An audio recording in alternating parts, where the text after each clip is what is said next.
Hey everyone, we are living in some strange times indeed. Recently, Vladimir Putin has been making a lot more sense than our war-hawkish and saber-rattling politicians here in the United States. Putin was actually talking about Assad and his alleged use of chemical weapons, specifically sarin gas, and he posed the very logical question of why would Assad use these weapons when Assad is well aware that the use of these chemical weapons, sarin gas, would guarantee an ushering in of the United States military into Syria, basically ousting Assad. It would basically be him shooting himself in the foot. You can use this very basic example as to why this makes no sense whatsoever and why this is in all probability a false flag attack. Just imagine that you're at a bar and there's some really annoying guy bothering you and everyone else around you. Let's say you get into a fight with this person and you put him into an arm bar or something and you get him on the ground and you win the fight. You can get up, he just tapped out, and you can walk away a hero. But instead of doing that, you draw a gun and you shoot this guy who's already down on the ground. And not only that, you shoot this guy after a police officer is clearly standing right there, staring right at you, ready to give you a high five, but now he needs to arrest you and ruin your life forever.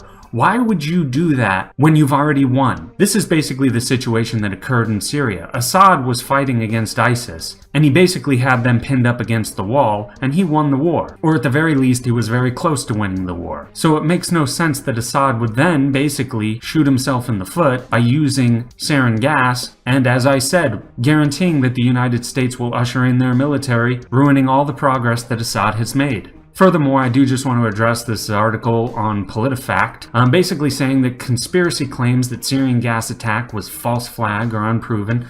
This article is basically trying to say that it's just a bunch of conspiracy theorists who are saying that this is a false flag attack. And in this article, the author basically says, while doubters have raised eyebrows, asked questions, and offered theories, there's little in the way of proof that their claims are anything more than speculation. I do want to say that the people who are claiming that Assad definitely used sarin gas, they are the ones with the burden of proof on them. They are the ones claiming to know something. They are the ones that are affirming that something happened. The burden of proof falls on them to prove what they're saying is true. And as far as this article's claim that there is no proof that the conspiracy theorists, supposed conspiracy theorists, are correct, how about logic and reasoning as proof? The logic and reasoning that I just used. How about that as your evidence? Furthermore, in these confusing times, Michael Savage, who I generally view as a nutbag, he's actually making a lot more sense than ever as well. There's this picture of first responders to people who were affected by these so-called sarin gas attacks, and these first responders have no gloves on while they're dealing with these victims. Anyone who knows anything about sarin gas knows that all those first responders would, at the very least, be permanently scarred for the rest of their lives, if not dead. As reported by this article, sarin gas, when inhaled or absorbed through the skin, the gas kills by crippling the respiratory center of the central nervous system and paralyzes the muscles around the lungs. It also says that sarin is 26 times more deadly than cyanide gas. Just a pinprick-sized droplet will kill a human being. Not to go off topic, but I'm a big fan of reading about the mob and old mobsters. If you've ever read about Richard Kuklinski, he was an old hitman for the mafia. He would use cyanide against his victims, and he would just take a little spray bottle and just spray it in the faces of his victims, and they would immediately fall over dead.